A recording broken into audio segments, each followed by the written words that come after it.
Hallo maats, kom ons kyk of julle saam met my kan lees. As jy wil, kan jy die klank afsit. Muis op die mat.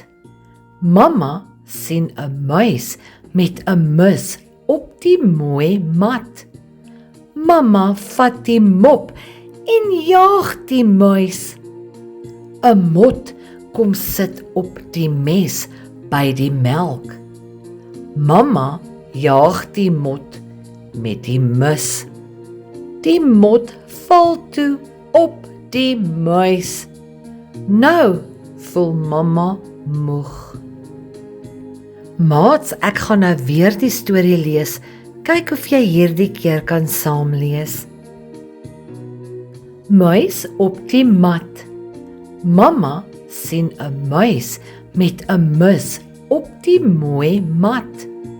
Mamma vat die mop en jaag die muis. 'n Mot kom sit op die mes by die melk. Mamma jaag die mot met die mus. Die mot val toe op die muis. Nou voel mamma moeg. Baie mooi maats, ek is trots op julle. I'm so proud of you. Please don't forget to like, share and subscribe. Until next time, have a very blessed day.